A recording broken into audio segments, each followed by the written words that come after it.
لله رب العالمين والصلاة والسلام على سيد الأنبياء والمرسلين وعلى آله وصحبه أجمعين ثم أما بعد فأعوذ بالله من الشيطان الرجيم ختم الله على قلوبهم وعلى سمعهم وعلى أبصارهم غشاوة ولهم عذاب عظيم رب اشرح لي صدري ويسر لي أمري واحلل عقدة من لساني يفقهوا قولي آمين يا رب العالمين. السلام علیکم ورحمۃ اللہ وبرکاتہ. آج انشاءاللہ تعالی آپ سے جو اگلی بات کرنے کی میری نیت ہے اس کا معاملہ ہے ترتیب سے. اصل موضوع اس کا ہے ترتیب. جب ترتیب کی بات ہوتی ہے تو یعنی کتاب ہے، اگر کسی نے کتاب چھاپی ہے تو کتاب کی ترتیب بہت اہم ہے. پہلا چیپٹر کون سا ہونا چاہیے، دوسرا کون سا ہونا چاہیے، تیسرا کون سا ہونا چاہیے، یہاں تک کہ ایک آرٹیکل کے اندر، کتاب بھی نہیں ہے ایک آرٹیکل ہی ہے، اس میں 2 یا 3 پیراگراف ہیں تو ان پیراگرافوں کی ترتیب بھی بہت اہم ہے. اگر ترتیب صحیح نہ ہو تو بات سمجھ نہیں آتی. اگر آپ تیسرے پیراگراف کو پہلا بنا دیں تو بات بالکل غیر معقول سی ہو جائے گی. یہ کیا بات کر دی، کچھ کنیکشن نہیں نظر آ رہا، رائٹ.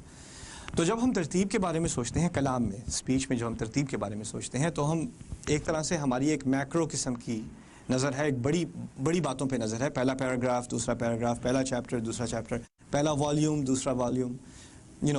ڈرامے اور فلم کے اندر بھی پہلی قسط، دوسری قسط، تیسری قسط، پہلا سیزن، دوسرا سیزن. یعنی ایک ترتیب ہوتی ہے بڑی چیزوں میں. بڑے حصے ہیں. ایک پورا ایپیسوڈ ہے وہ پہلا حصہ ہے، اگلا ایپیسوڈ ہے وہ دوسرا حصہ ہے. ایک پورا چیپٹر ہے وہ پہلا حصہ ہے، پھر اگلا چیپٹر ہے. یعنی اگر آپ اس کو لنگوسٹکلی دیکھیں، لغت کی نظر سے دیکھیں تو ایک زبان کا بہت بڑا حصہ ہے وہ پہلا، پھر اس سے اگلا ایک بہت بڑا حصہ ہے وہ دوسرا.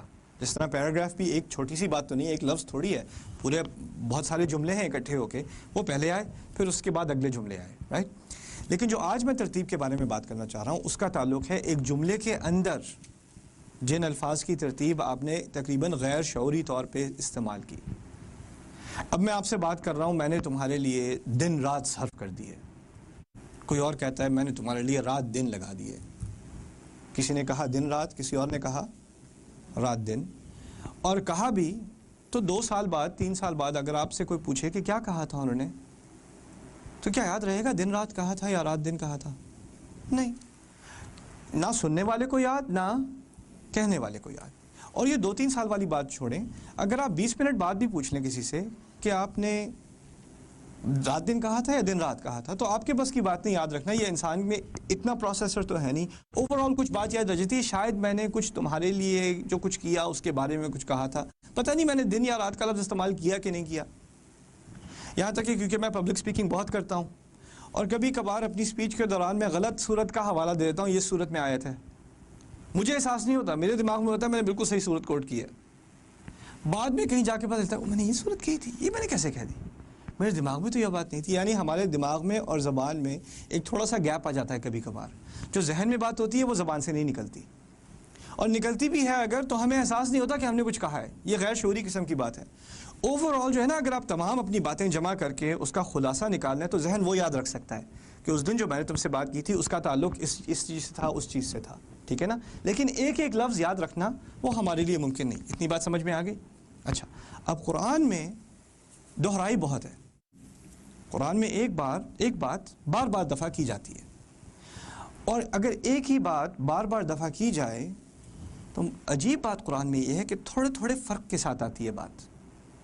یعنی وہ بالکل 100% تو کبھی کبھار ہوتی بھی ہے، لیکن ایک آدھ دفعہ اور کئی دفعہ ایکچولی قرآن میں وہی بات کی جا رہی ہے، لیکن ایک لفظ کو اپنی جگہ سے ہٹا کے دوسرے لفظ کا استعمال کیا جا رہا ہے. پھر ایک اور یہ نفسیاتی بات، سائیکولوجیکل بات سمجھنے کی ضرورت ہے کہ ہماری زبان میں، ہمارے بولنے میں، بول چال میں ایک فنومینا ہے، اسے کہتے ہیں اسپیچ پیٹرن. اسپیچ پیٹرن آپ کے بولنے کا ایک طرز ہے. آپ ایک خاص طریقے سے بولتے ہیں. جب آپ کا ایک بولنے کا طرز سیٹ ہو جائے، آپ زندگی بھر ایک طرح سے بات کرتے رہیں، تو غیر شعوری طور پہ جس انسان کو دن رات کہنے کی عادت ہے اس کی زبان سے عام طور پر رات دن کا لفظ نہیں نکلے گا، کیونکہ اسے غیر شعوری طور پہ اس کے دماغ میں جب یہ بات کرنے کو آتی ہے تو کیا الفاظ نکلتے ہیں؟ دن رات، ٹھیک ہے نا. اور جب عادت ہو تو اس کو اگر آپ نے تبدیل کرنا بھی ہے تو آپ کو بہت سوچ کے تبدیل کرنا پڑتا ہے.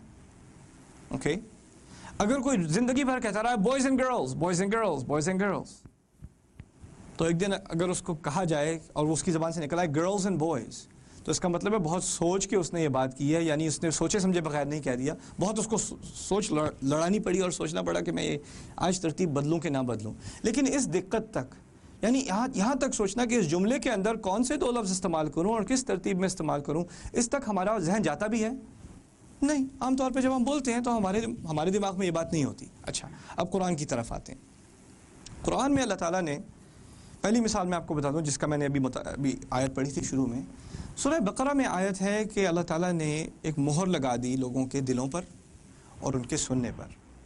ختم اللہ علی قلوبہم وعلی سمعہم، مشہور آیت ہے. اللہ تعالیٰ نے ان کے دلوں پر مہر لگا دی اور ان کے سننے پر مہر لگا دی. اچھا، یہ ہے سورہ بقرہ کی آیت، شروع میں ہی ہے. اگر آپ سورہ جاسیہ کا مطالعہ کریں، الجاسیہ 45ویں سورت، وہاں پر اللہ تعالیٰ فرماتے ہیں وَخَتَمَ اللَّهُ عَلَى سَمْعِهِ وَعَلَى قَلْبِهِ وَجَعَلَ عَلَى بَصَرِهِ غِشَاوَةً فَمَنْ يَهْدِيهِ مِنْ بَعْدِ اللَّهِ أَفَلَا تَذَكَّرُونَ. اللہ تعالیٰ نے ان کے سننے پر مہر لگا دی اور ان کے دل پر مہر لگا دی. تھوڑا سا فرق تو ہے نا.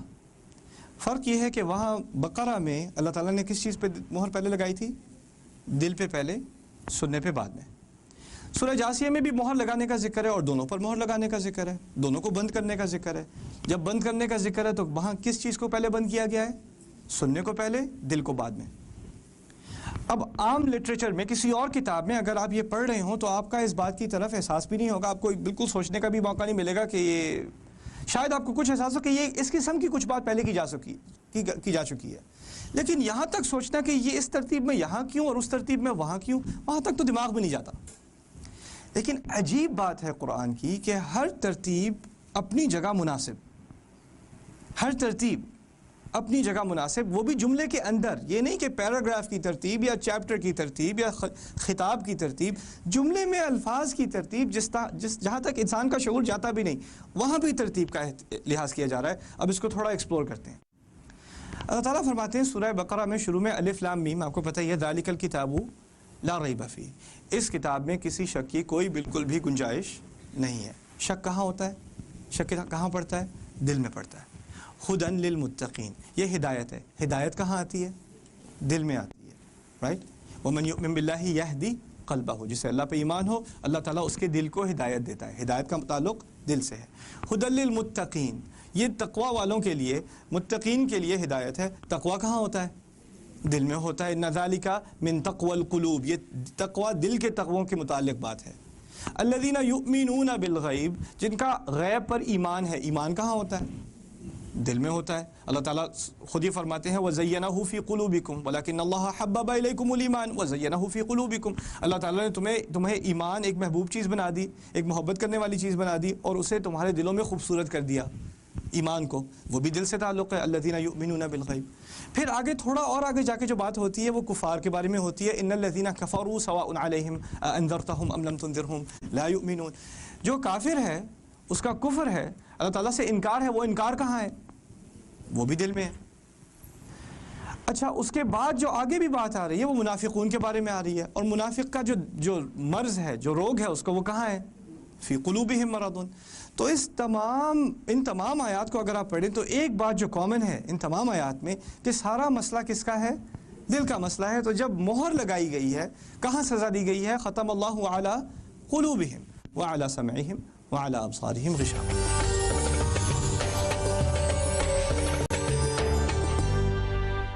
دوسری طرف ہے سورہ جاثیہ کا معاملہ. اور عجیب شے یہ ہے کہ جس آیت کا میں آپ کو حوالہ دینا چاہ رہا ہوں، میرا خیال ہے 7ویں آیت ہے، آیت نمبر 7. آیت نمبر 7 میں بہت ہی متکبر انسان، بہت ہی مغرور انسان کے بارے میں بات کی جا رہی ہے، جو قرآن کی آیت سنتا ہے لیکن سنتے سنتے انسنی کر دیتا ہے. یسمع آیات اللہ تتلی علیہ ثم یصر مستکبرا کأن لم یسمعها فبشرہ بعذاب علیم. وہ اللہ تعالیٰ کی آیات کو سنتا ہے، یسمع آیات اللہ، جو اس پر پڑھی جا رہی ہیں، تتلی علیہ، اسی پر خاص پڑھی جا رہی ہیں، یعنی رسول صلی اللہ علیہ وسلم اس کے پاس آتے ہیں اور خاص اس کے لیے آیات پڑھتے ہیں. ثم یصر مستکبرا، پھر وہ پیچھے مڑ کے اصرار کرتے ہوئے پیچھے مڑ کے اپنے تکبر میں، استکبار میں مڑ کے چلا جاتا ہے. کأن لم یسمعها، جیسے کہ اس نے کچھ سنا ہی نہ ہو. جیسا کہ اس نے کچھ سنا ہی نہ ہو. پھر اس کو خوشخبری دے دو کہ اس کے لیے بڑی تکلیف دینے والی تو اب سزا آ رہی ہے. فبشرہ بعذاب علیم.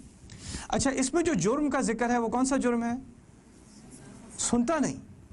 سنتا نہیں. اسی پہ خاص آیات پڑھی جا رہی ہیں, سنتا نہیں. تو جب اس جرم کی سزا دینی ہو تو سزا کہاں سے شروع ہونی چاہیے؟ سننے سے. اچھا اب 20 آیات کے بعد تقریباً 23ویں آیت ہے, 15 آیات کے بعد اللہ تعالیٰ فرما رہے ہیں وَخَتَمَ عَلَى سَمْعِهِ وَقَلْبِهِ وَجَعَلَ عَلَى بَصَرِهِ غِشَاوَةً. اللہ تعالیٰ اس کے سننے پہ مہر لگاتے ہیں. یعنی 15 جملوں کے بعد قرآن کو اس بات کا احساس ہے کہ 15 جملے پہلے بات کی جا رہی تھی سننے کے بارے میں, تو اب جب سننے اور دل کی بات ہو رہی ہے تو اس ترتیب میں سننے کو پہلے لانا چاہیے, کیونکہ یہاں اصل بات سننے والی ہے. سبحان اللہ. کسے اس بات کا احساس ہوگا بولتے وقت؟ لائک لنگوسٹکلی, میں نے اپنے لنگوسٹکس پروفیسر سے اس بات کا ذکر کیا کہ یہ ممکن ہے کہ آپ کو ان الفاظ کی ترتیب کا احساس رہے بولتے وقت. کہتا ہے اگر کوئی اپنی تحریر لکھے, کوئی ایسے لکھے, کوئی آرٹیکل لکھے, اور پھر اسے جا کے مصنوعی طور پہ اس میں یہ ترمیم کرنی ہو, بار بار تصحیح کرنی ہو کہ یہ پہلے میں نے یہ بات کی تھی, اچھا اس کو میں نائٹ اینڈ ڈے کر دوں, ڈے اینڈ نائٹ کے بجائے, کیونکہ پہلے میں ڈے کی بات کر رہا تھا, اس طرح میں ان ترتیب کو چینج کر دوں. یہ مصنوعی طور پہ بعد میں ایڈٹ کرنے کے طور پہ تو انسان کر سکتا ہے, لیکن جب بول رہا ہوتا ہے نا تو اس کے لیے ناممکن ہے. اس کے لیے ناممکن ہے کہ پیچھے سے جو بات چلی آ رہی ہے وہ 15 جملے پہلے والی بات, یہاں تک کہ 15 جملے پہلے, اب تھوڑا اندازہ کرنے کی کوشش کریں, 15 جملے پہلے میں نے کیا بات کی تھی؟ یاد ہے؟ آپ کو نہیں یاد, مجھے نہیں یاد, تو مجھے کیسے احساس ہو کہ میں جو اگلی بات کرنے والا ہوں وہ اس بات کا لحاظ کرتے ہوئے کروں؟ غیر ممکن. اور یہ ایک نہیں, اس کی سینکڑوں مثالیں ہیں قرآن میں اس قسم کی عجیب ترتیب کی. قرآن میں سورہ رحمان میں اللہ تعالیٰ نے جن کے بارے میں اور انسان کے بارے میں ایک چیلنج ایشو کیا ہے. یا معشر الجن والانس ان استطعتم ان تنفذوا من اقطار السماوات والارض فانفذوا لا تنفذون الا بسلطان فبأي آلاء ربكما تكذبان. جنوں اور انسانوں سن لو, ان کا جو بڑا, اب معشر کہتے ہیں گیدرنگ کو, اوکے, یہ مجموعہ جو کھڑا ہے جنوں کا اور انسانوں کا, یہ قیامت کے دن کی بات ہو رہی ہے. اگر تمہارے اندر استطاعت ہے کہ تم آسمانوں کی لکیروں کو گزار کے, ان کی حدود سے گزر کے آگے نکل جاؤ, بچ جاؤ اس عذاب سے, تو جاؤ, کھلی چھٹی ہے, جو کرنا ہے کرو. یہ ایک چیلنج ایشو کیا ہوا ہے قیامت کے دن. لوگوں نے اس چیلنج کو سمجھا نہیں. تو جب نیوز رپورٹس آئیں 60s میں کہ وی لینڈڈ آن دا مون, ہم تو انسان تو چاند تک پہنچ گیا, تو لوگوں نے کہا آیات کا انکار ہو گیا. آیات میں کہا گیا تھا کہ وہ آسمان تک نہیں پہنچ سکتے. یار آیات قیامت کے دن کی ہیں, کچھ تو قرآن پڑھ لیا کرو. قیامت کے دن, پورے دن قیامت کے دن کی بات ہو رہی ہے. آسمان بند ہو چکا ہے, آسمان سے آگ گر رہی ہے, تو جن بچنے کی کوشش کرتا ہے, عام طور پہ جن اگر بچنے کی کوشش کرتا ہے تو کہاں جاتا ہے؟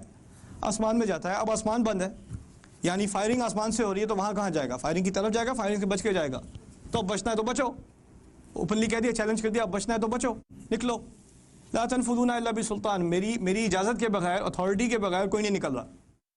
یہ چیلنج ہے. دوسری طرف ایک چیلنج ہے دنیا کا. وہ چیلنج اللہ تعالیٰ نے جنوں اور انسانوں کو دونوں جو اکٹھے چیلنج کیا ہے, وہ کیا ہے سورۃ الاسراء میں. اس کو بنی اسرائیل بھی کہا جاتا ہے. سورۃ الاسراء میں قُلْ لَئِنِ اجْتَمَعَتِ الْإِنسُ وَالْجِنُّ عَلَىٰ أَنْ يَأْتُوا بِمِثْلِ هَذَا الْقُرْآنِ لَا يَأْتُونَ بِمِثْلِهِ وَلَوْ كَانَ بَعْضُهُمْ لِبَعْضٍ ظَهِيرًا. اگر انسانوں اور جنوں سے کہا وہ جمع بھی ہو جائیں اکٹھے, تمام انسان اور تمام جن اکٹھے جمع ہو جائیں کہ اس قرآن کی طرح کی کوئی چیز لے آئیں, تو وہ اس قسم کی کوئی چیز نہیں لا سکیں گے. یہاں تک کہ اگر وہ ایک دوسرے کی مدد بھی کر رہے ہوں, تمام انسان دوسرے انسان کی مدد کر رہے ہوں اور تمام جن ایک دوسرے کی اور پھر انسانوں کی مدد کر رہے ہوں, پھر بھی اس قسم کا ایک قرآن لانے سے وہ عاجز ہیں, نہیں لا سکتے. اچھا, دو چیلنج ہیں. ایک چیلنج میں بات ہوئی یا معشر الجن والانس, جن سے پہلے بات, انسان سے دوسری بات. دوسرے چیلنج میں یا معشر الانس اور یا قل ان اجتمعت الانس والجن, انسان سے پہلے بات, جن سے بعد میں بات. دونوں چیلنج ہیں. ایک چیلنج ہے آسمان نکل سکتے ہو نکلو, دوسرا چیلنج ہے قرآن بنا سکتے ہو تو بنا لو. عجیب بات, ہر ایک سے جب خطاب کیا جاتا ہے تو اس بات کا لحاظ کیا جاتا ہے کہ اگر یہ چیلنج ہے, اگر یہ بات عربی میں کہتے ہیں تحدی, چیلنج کرنا, کسی کو للکارنا. اب اس چیلنج میں اگر آپ دیکھیں کہ ان دونوں میں سے زیادہ قدرت, زیادہ استطاعت کس کی ہے. آسمان پر چڑھ کے بچنے کی استطاعت اور قدرت کس میں ہے؟ جن میں زیادہ ہے. ٹھیک ہے ہم راکٹ تو بنا سکتے ہیں لیکن ان کو راکٹ کی بھی ضرورت نہیں, وہ خود ہی جا سکتے ہیں. ٹھیک ہے نا. تو وہاں کیونکہ جس چیلنج کا ذکر تھا اس کو پورا کرنے کا اگر کوئی قادر ہے تو جن ہے. تو اس سے پہلے کہا گیا جن اور انسان تم اگر بچ سکتے ہو تو بچو, آسمان میں نکل سکتے ہو تو نکلو. آپ دوسری طرف جو چیلنج ہے وہ قرآن بنانے کا چیلنج ہے. قرآن کلام ہے نا, قرآن الفاظ ہیں.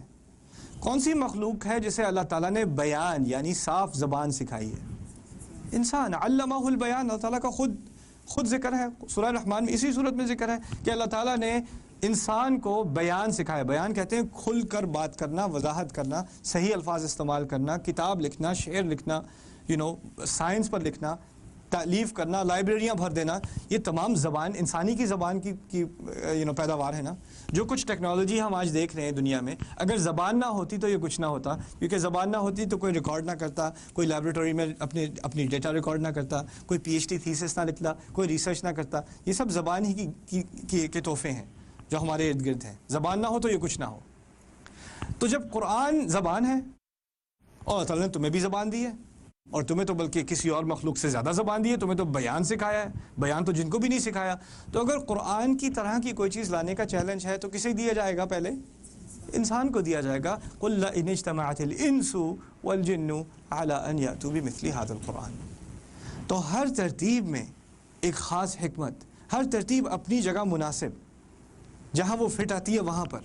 اس کی یہ 2 مثالیں آج ہو گئی. انشاءاللہ تعالی اس کی کچھ اور مثالیں بھی آگے چل کے پڑھیں گے. بارک اللہ لی ولکم فی القرآن الحکیم ونفعنی وإیاکم بالآیات والذکر الحکیم. السلام علیکم ورحمۃ اللہ وبرکاتہ.